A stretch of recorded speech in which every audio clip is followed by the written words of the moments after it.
Seorang nenek usia 76 tahun lebam di wajahnya setelah dihajar warga gara-gara dituding jadi penculik anak di Cianjur, Jawa Barat. Ia dipukul dua pelaku setelah meminta tolong kepada anak salah satu pelaku untuk menyeberang jalan dan si anak kemudian menangis. Saat ini pemirsa, kedua pelaku ditangkap oleh pihak kepolisian. Paruh pertama tahun 2025 telah menjadi cermin kelam bagi Indonesia.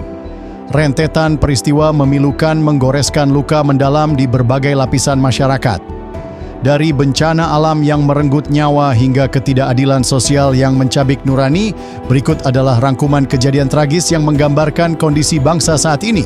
Ini adalah kenyataan yang terjadi di negara kita, gambaran potret luka sosial dan derita yang terabaikan.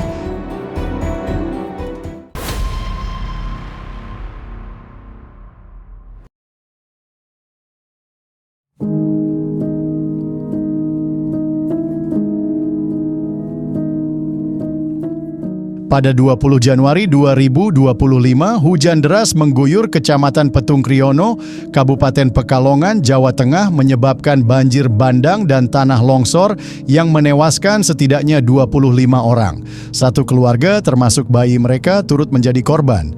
Sebanyak 13 orang luka-luka dan 2 lainnya masih hilang. Bencana ini mengungkap minimnya mitigasi dan adaptasi terhadap risiko bencana di daerah rawan seperti Pekalongan.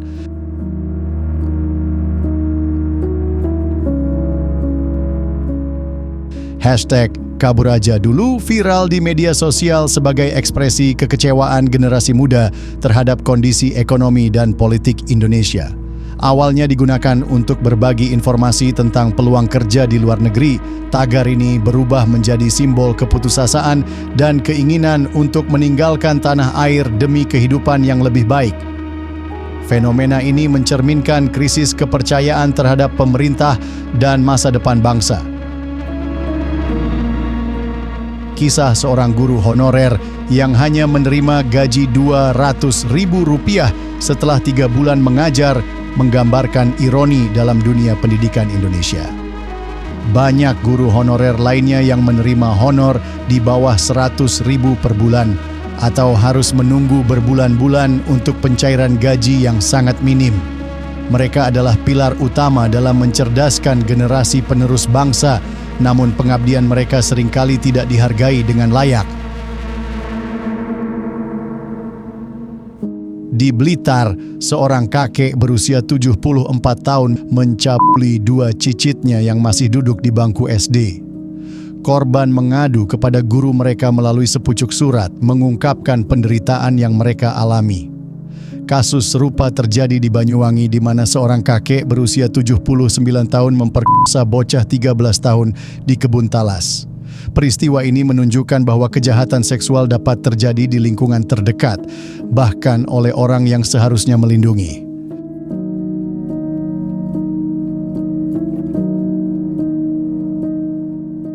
Sebuah grup Facebook bernama Fantasi Sedarah memicu keresahan publik karena membahas fantasi seksual dengan anggota keluarga.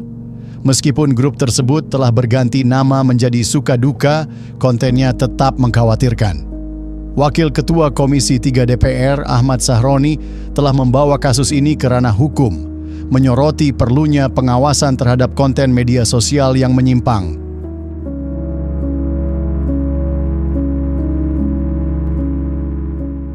Di Boyolali, seorang nenek berusia 67 tahun dikeroyok hingga bersimbah darah setelah diduga mencuri 2 kg bawang putih seharga Rp90.000. 2 pelaku, petugas keamanan pasar, telah ditangkap. Peristiwa ini menggambarkan ketimpangan sosial dan ketidakadilan yang masih terjadi di masyarakat.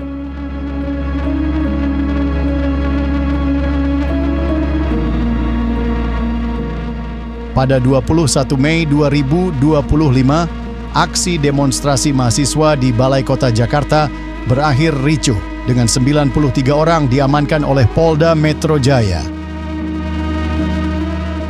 Sementara itu di Jayapura, Papua, demonstrasi menolak kenaikan uang kuliah tunggal di Universitas Cenderawasih juga berujung bentrok antara mahasiswa dan aparat kepolisian.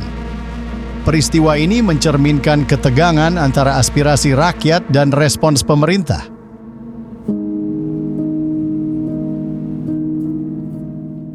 Komisaris Utama PT Sritex, Iwan Setiawan Lukminto, ditetapkan sebagai tersangka kasus korupsi terkait pemberian kredit bank sebesar 692 miliar.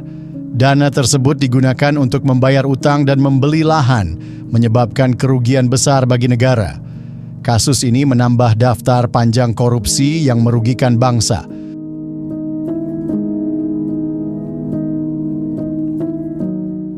Pada 23 Mei 2025, gempa berkekuatan 6,3 magnitudo mengguncang Bengkulu, menyebabkan kerusakan pada 152 rumah dan berdampak pada 584 jiwa. BMKG menyatakan bahwa gempa ini disebabkan oleh sesar naik di zona subduksi. Peristiwa ini mengingatkan kita akan pentingnya kesiapsiagaan menghadapi bencana alam. Seorang wanita di Magetan, Jawa Timur, mengaku sebagai dukun yang bisa memindahkan janin dari dalam kandungan. Dengan modus ini, ia menipu seorang korban hingga mengalami kerugian lebih dari 1 miliar. Kasus ini menunjukkan bagaimana kepercayaan masyarakat terhadap praktik spiritual dapat dimanfaatkan oleh oknum untuk melakukan penipuan. Sungguh tega warga Kampung Legok, Desa Bunikasih, Kecamatan Warung Kondang, Cianjur ini. Tanpa penjelasan apapun, salah satu warga memukul wajah Nenek Asyah yang hendak pulang usai mengambil uang pensiun. Karena usianya yang sudah lanjut, saat hendak turun dari angkot, ia meminta tolong pada seorang anak kecil untuk membantunya turun dari angkot dan menyeberang jalan. Rentetan peristiwa ini mencerminkan berbagai tantangan yang dihadapi Indonesia pada paruh pertama tahun 2025. Dari bencana alam, ketidakadilan sosial, hingga penyimpangan moral, semua menunjukkan perlunya introspeksi dan tindakan nyata untuk membangun bangsa yang lebih adil dan beradab. Sadarkah kita tentang semua yang terjadi akhir-akhir ini? Atau kita memang sama sekali nggak peduli? Kita mengaku sebagai manusia yang bernurani. Kita mengaku sebagai manusia yang ingin peduli. Kita juga mengaku ingin menjadi manusia dengan versi terbaik kita sendiri.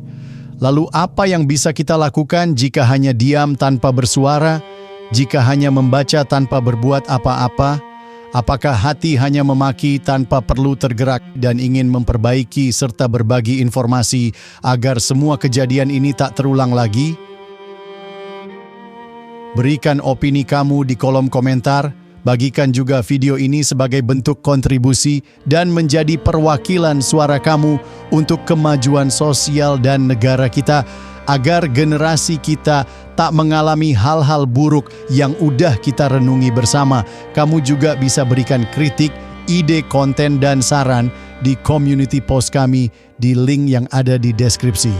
Semoga bangsa ini selalu dalam lindungan Yang Maha Kuasa. Sampai jumpa di video Deep Mindsight selanjutnya.